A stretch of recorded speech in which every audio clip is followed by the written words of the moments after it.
You're locked in to the hottest station on the planet. Resistance is futile. The revolution has begun.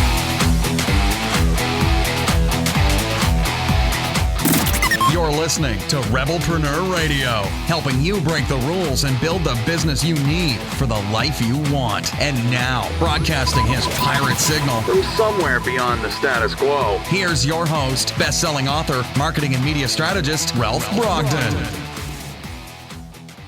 Hello and welcome to Rebelpreneur Radio. It's the show that helps you build the business you need so you can live the life you want. I'm Ralph Brogden. Probably one of the biggest obstacles for anyone who is a rebelpreneur, solopreneur, entrepreneur, is the challenge of getting more things done in less time, collapsing time, speeding up time, and being more productive in things that matter. Boy, if you could get a handle on that, I think you would really make the biggest possible difference in your business and in your life. Today's expert is really an expert in results, and I love his work. Wanted to have him on and have him share his wisdom with us. I'm pleased to be speaking with Shawn Shewchuk. He has a successful track record of delivering results to over 12,000 clients. He's made over 7,000 media appearances and numerous accolades. He is considered the go-to for entrepreneurs, high achievers, and leaders who are driven to achieve more and collapse time frames. Shawn, welcome to Rebelpreneur Radio. Yeah, thank you so much for having me. It's good to be here. I love the name of your organization, Change Your Results. I've got your website up in front of me right now. You've been at this for a while. Tell us a little bit about what got you interested in high performance, peak productivity, and all the things that you're into. Well, thank you for the question, first of all. And I think it's a loaded one. I don't know that, at least from my experience, anyone gets into this type of work without them having their own, I guess, epiphany at some point in time. And I've gone through some interesting challenges when I was in my 20s. And I think it was in the middle of a pity party. And someone said to me, Bob Proctor's coming to town. This is many, many, many years ago. And I said, who's that? And so did a little bit of, research because the internet didn't really exist, which will date me.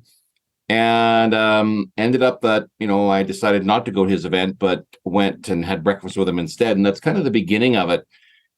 So for the better part of, I'm going to say 28 years, I've been, people ask me how long have you been coaching? And I say, well, longer than you can imagine, because there were no coaches when I started, at least not in this space. So the idea behind it is that if you want to achieve something, if you want to do something, the average person today either just talks about it or waits for someone else to do it. And the reality of it is, if you want to do something, if you have a passion for something, if there is something that drives you, that gets you out of bed in the morning, something that you want to do to have an impact, to achieve freedom, to make a difference, then get up and do it.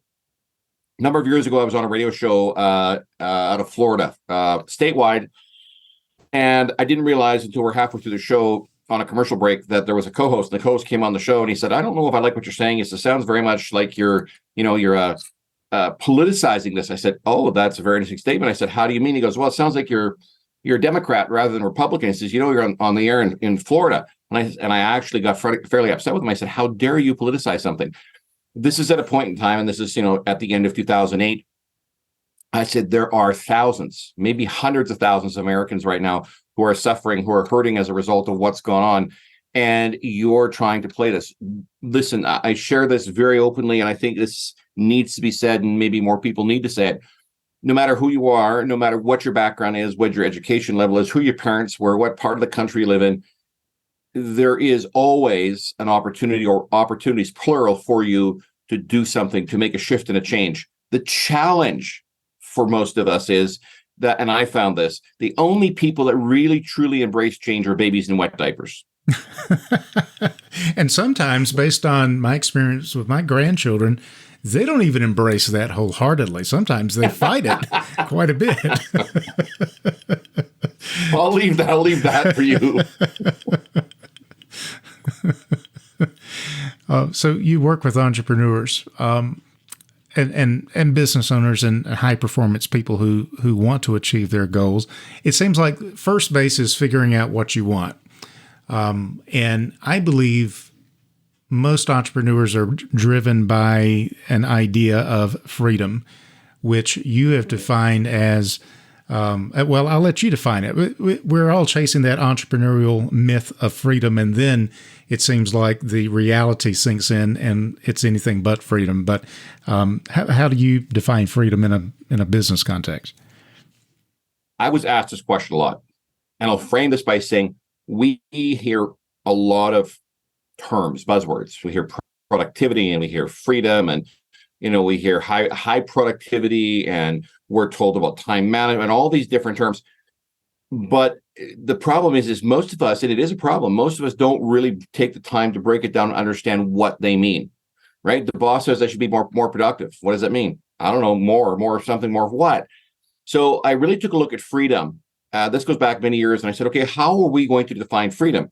If you talk to someone who's, let's say, in the third or fourth grade, and this is the best measuring stick you can ever use, and ask them to define freedom, because children haven't yet at that age learned how to overcomplicate things. And so I went and asked my son when he was in third grade, and I said, we were just having, I don't know, we're having ice cream or something one evening, and I said, what does this word mean to you? He goes, I don't know. I said, well, think about it for a minute. And his response, and I'll paraphrase it because it's a number of years ago now, was that you got to do what you wanted. So, and I said, well, of course, in his world, that meant that, mom and dad didn't, have the role of a parent. So the freedom is defined in three ways: the ability to do what you want, when you want, and with whom. That encompasses everything. And when we start to actually put a frame around this and say, this is what this means, how do I get there? The biggest hindrance to achievement, the impediment, the roadblock, is that word I just used, HOW. Because if we say we don't know how, generally speaking, that means we're going to stop. So we get this amazing idea, and we get up out of that easy chair and we start moving in that direction. And one of two things happens. The terror barrier jumps out in front of us and it's insurmountable, at least so it appears. Or we say, I don't know how. And in both cases, the usual reaction, not a response because there's no thought process behind it. The reaction is to go back to the comfort zone, the easy chair. And we remain there. And years go by and we have the best of intentions. But the challenge that we have created for ourselves is that terror barrier, it's tissue paper, right? It's not real. It's a mirage. But we see it as much more than that. It's insurmountable. We can't get overthrown around it. Or we say, I don't know how. I don't have enough education. I don't have enough X, Y, whatever it is. My coach didn't tell me this. My mom, my dad, my professors, my teacher, whomever. And we stay where we are. You only stagnate for so long, right? Always be doing this. If you plateau for a short period of time, that's okay. That's part of the cycle in most cases. But it's when we stay there for too long and we start going the other direction. I frankly don't want to know what's down there. Yeah. Well, then you start decomposing. If you're not growing, you're dying. And stagnation is like you got an option. You can rejuvenate and get moving forward, or you begin to decompose and then the dream dies. I think one of the challenges, you're exactly right. It's how. For a lot of entrepreneurs, the question is what? What do I want to do? Once they get that squared away, let's assume they figured out the business they're in. They figured out what they want to do, who they want to serve, the problem they want to solve, and the results that they want to deliver. It seems like even when they have that knowledge, it doesn't necessarily mean that they have what it takes to move the needle, to do the right things. And you see them designing business cards, or that's what they did back in the day when you had business cards. Or today it's tinkering around with their website, messing with branding when no one even knows who they are yet. So it seems like all of these are delay tactics that really get in the way of productivity. And so my question is, how do we recognize that, put a stop to it, and start focusing on things that are really going to move us forward? Let's be clear. I think most entrepreneurs know what they should be doing, because every business is a sales organization. If you aren't selling, you aren't in business. And there are people that have argued with me on this, that they don't want to be in sales. Listen, if you don't want to interact with people, I was speaking on a stage with about 1,700 people in the room. I was down at an event being hosted in one of the casino hotels in Reno, probably 6 or 7 years ago. And there was about a couple hundred people, 200, 250 people that lined up at the stage when I finished speaking. They wanted to shake my hand, say hi, and all these things. And this one gentleman came and goes, "I'm a coach just like you." I said, "Awesome." I said, "How's coaching?" He goes, "Things are a little tough." I said, "What do you think the challenge is?" He goes, "Well, I have to admit something." I said, "Please." He goes, "I hate people." Oh, for the love of God, please stop coaching if you don't like people. Go find a technical job where you're behind closed doors for the rest of your, like, if you're going to work with individuals, teams, people who are high achievers, people who want more, whether you call yourself a life coach or a business coach, I don't care what the modality is you've figured out you want to become. The sole purpose of this is interaction. And your life's, I'll come back to your question in a second, Ralph, but your life's predicated, every single one of us, there are no exceptions to this, okay?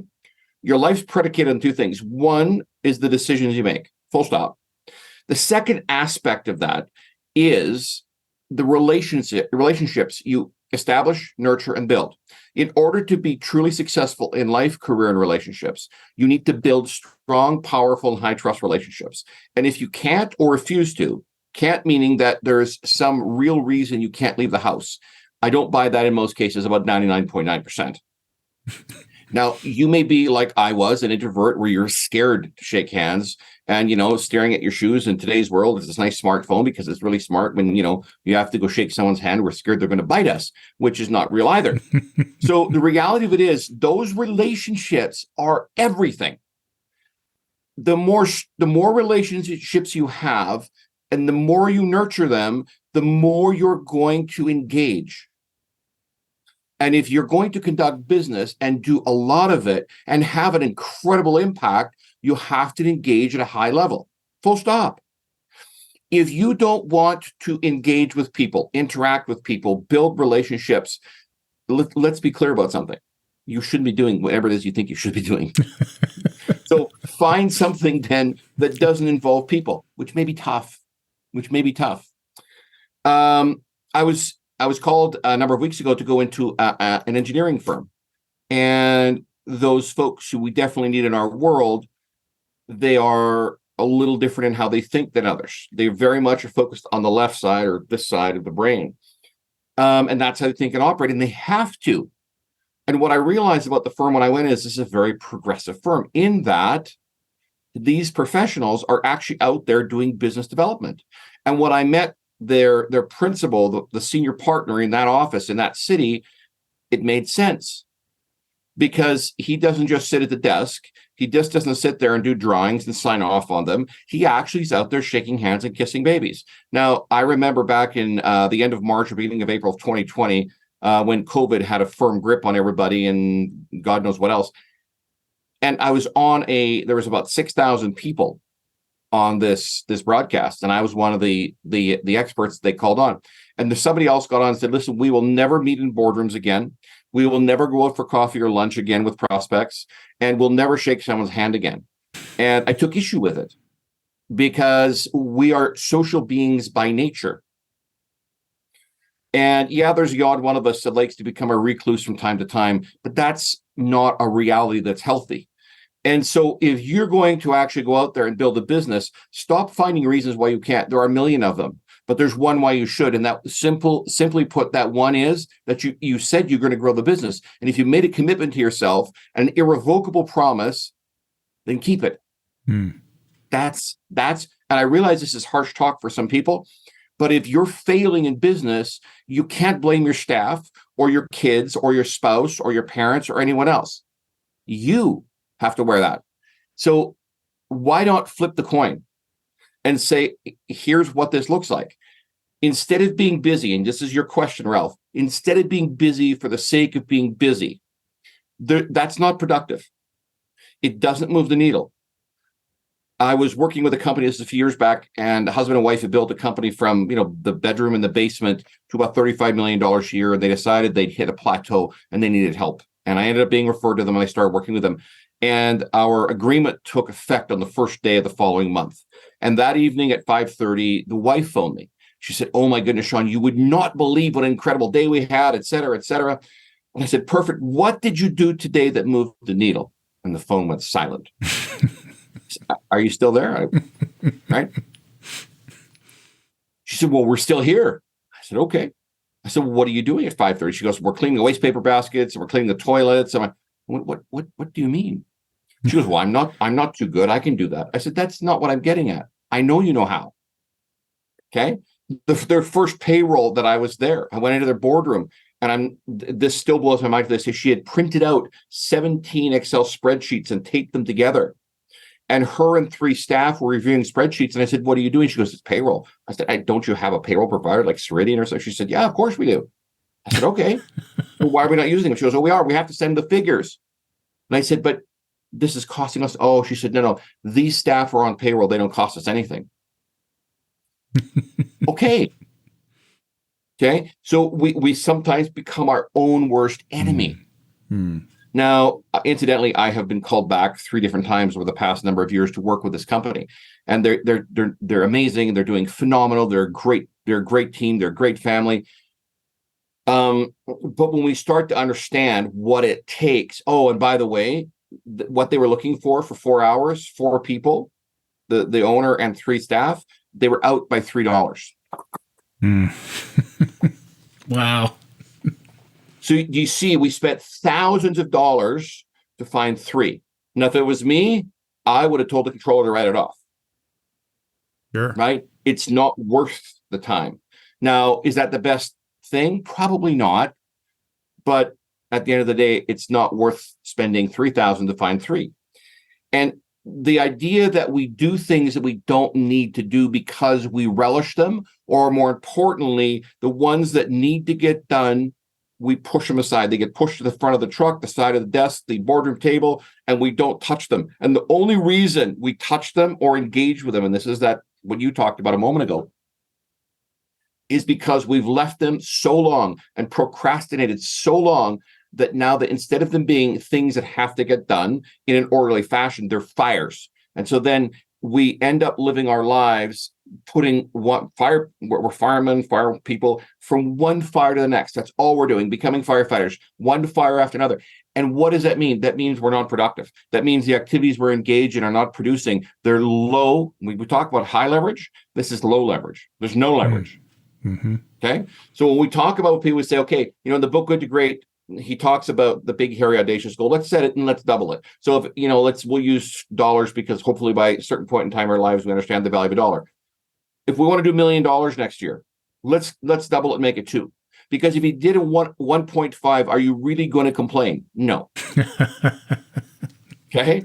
Right. And then we take $2 million and we reverse engineer it. And this is what most people don't do. If you're going to hit $2 million, you're going to have to do something different, dramatically different, not making small changes. It's going to have to be something that, listen, a goal should motivate, inspire, and scare you all at the same time. If it doesn't, it's not a goal, because the sole purpose of a goal is growth. Mm-hmm.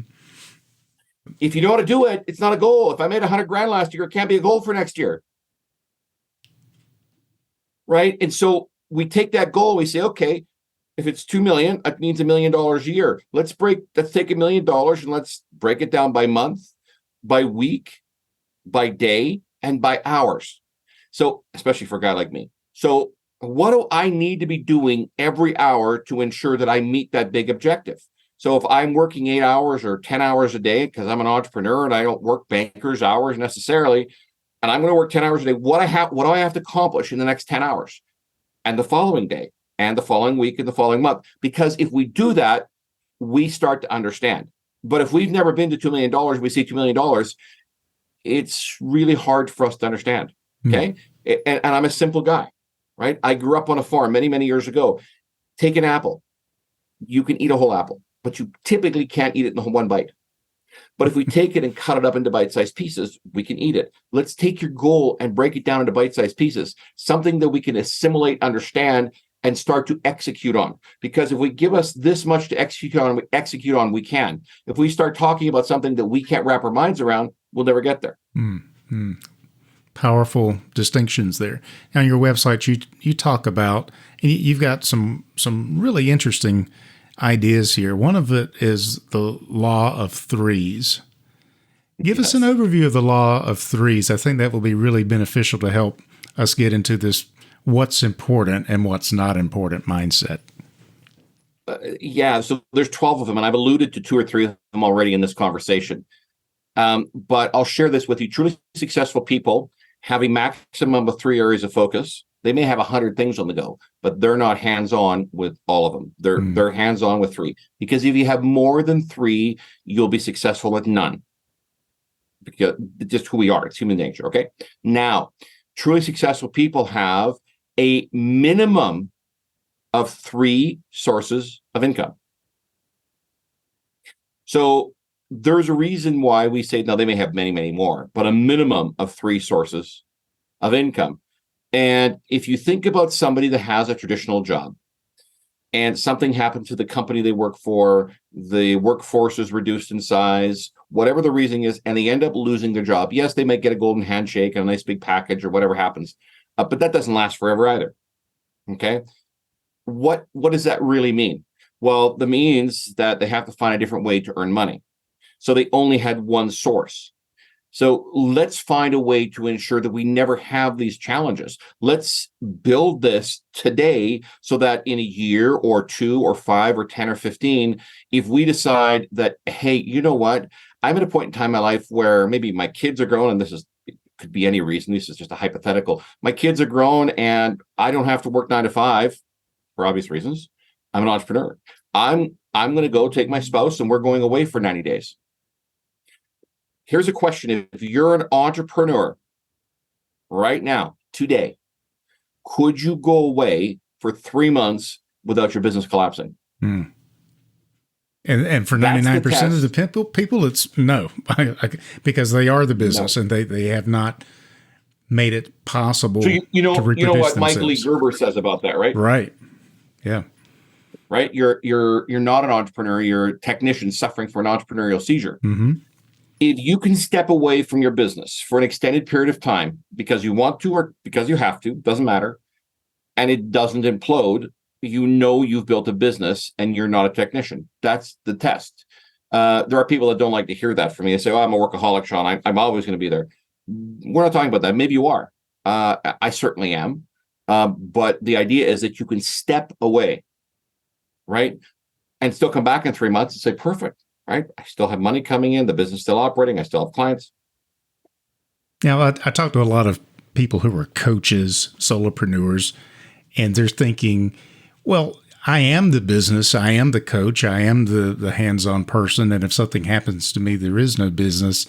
But the answer to that is getting your knowledge out of your head and getting it into a system that can be taught to people, leaving a legacy that you can either leave behind or permanently on your crap out date, as Michael Gerber would say, or leave it aside temporarily and you're still making an impact in the world because of your ideas. Your ideas and your movement is bigger than just your physical presence in the business. You talked about 2 things. You talked about entrepreneurs and coaches. Let me address coaches for a second. Most coaches can't afford to pay attention, never mind their bills. Full stop. That's just how it is. I have a place in the Rocky Mountains, and a good friend and I were sitting around the campfire this past summer, and we're just having a conversation. He said, in your city alone, Shawn, so most of my clients are the US. I live in Canada. I'll say about 90 plus 95%, probably close, of our clients are out of the United States. But in just where I am, and I don't put a lot of emphasis here because the population difference between Canada and the United States is staggering. But he said, in our city where we live, how many coaches do you think have come and gone over the past 20 years? I mean, there's no way to count because there's this misconception out there that someone told me, so-called guru, I can make millions as a coach, and you can. But the idea that I'm going to put up a website or hang a shingle outside and magically I'm going to have clients coming to me is not real. And you have to do something about this, proactive. So that's one aspect. And I'll share this very openly with you, but 9 years ago, my CEO who ran the company at that point in time for me came to me and says, we never talk, Shawn. I said, about? She said, there are so many people reaching out to us through our website, through social media, even some phone calls saying, can Shawn help us? I'm a coach. We're coaches. And I said, no, initially. And about a year later, she came back. She said, okay, we need to talk. And she cornered me in the boardroom. And we decided at that point in time to do something. And so it's just recently that we actually got to a place where we're actually now working with coaches, because the challenge with coaches is we sell coaching. And the moment you sell coaching, you then paint yourself into the same row house as every other coach out there that has a website or has an office. Yeah. And then you start competing with them, and all of a sudden your quote unquote hourly rate, which I don't have, becomes 100 or 50 or 30. Well, he said this or she said that, and all of a sudden now we're competing on price. So what I want to ask is, if you were looking for a coach and you wanted to become highly successful, I don't care if you are a coach or you are an entrepreneur in any other business, profession, or industry, would you go to the person making 50 grand a year, or the one who's built businesses and understands what it takes to go well beyond that to a million or 10 or 100? So think about where you're investing time and money. That makes all the difference in the world. Powerful distinctions. Shawn, you have been at this for a while. You've got a lot of interesting things going on. Do you have anything you're working on right now that's got you particularly excited that you'd like to share with our listeners? I would, yes. But by the way, you said that twice now that I've been doing this a while. I'm starting to get a complex, Ralph.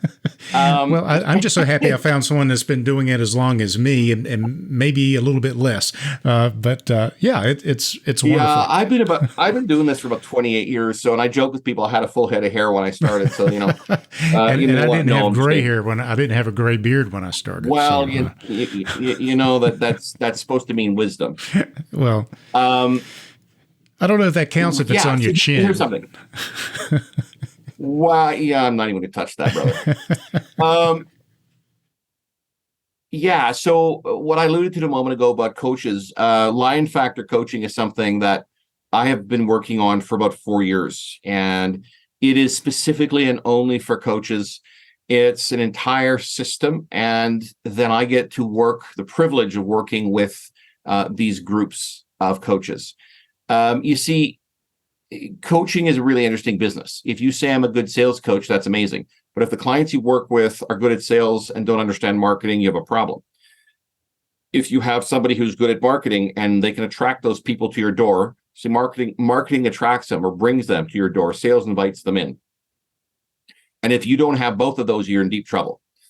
And this is where we tend to get, into a little bit of hot water. We say there's 100 different modalities or more. I'm a mindset coach. I'm a personal development coach. I'm a marketing. I'm a business, and all these different. And listen, there's lots of good ones, but I'm going to tell you this right now. It doesn't matter which one you pick. You can't be that narrow. Now, I'm not talking about you can niche down depending on how you want to pronounce it. But the reality of it is, coaching needs, and this is why I believe I've been as successful as I have for so long. Coaching is a holistic process. So when we coach, we tackle all of it. We're going to talk about mindset and sales and marketing and the finances and all of these different modalities, because guess what? Everything starts here. But the reality is we have to understand marketing and how it works and how we're going to utilize it. Sales, we have to understand sales and be good at sales, right? And by the way, selling coaching is unlike selling anything else because it's not tangible. So all of these things play in. Lion Factor coaching is the entire system. If you follow it and you work with us, you'll succeed.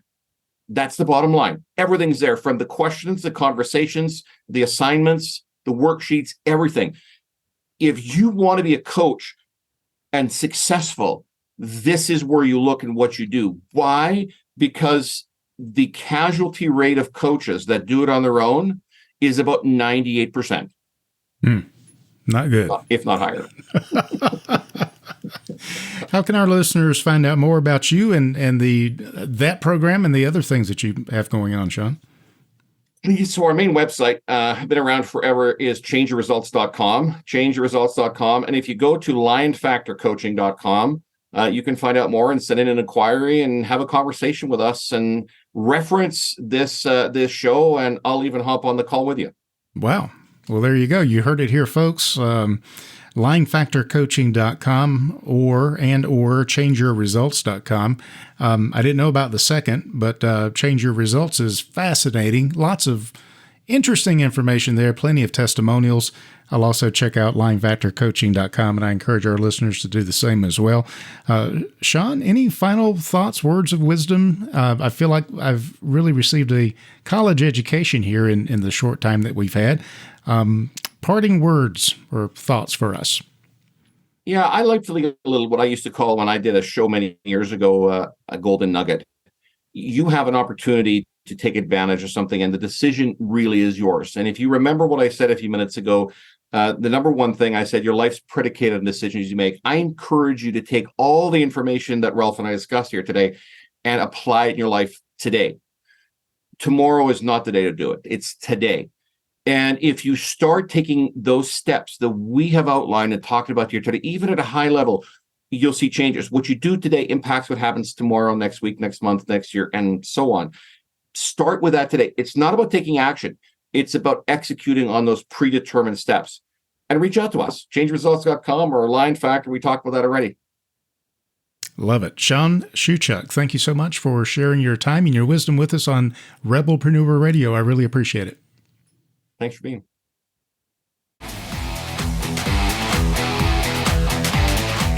You've been listening to Rebelpreneur Radio with Ralph Brogden. Download the show notes and much more at rebelpreneur.com.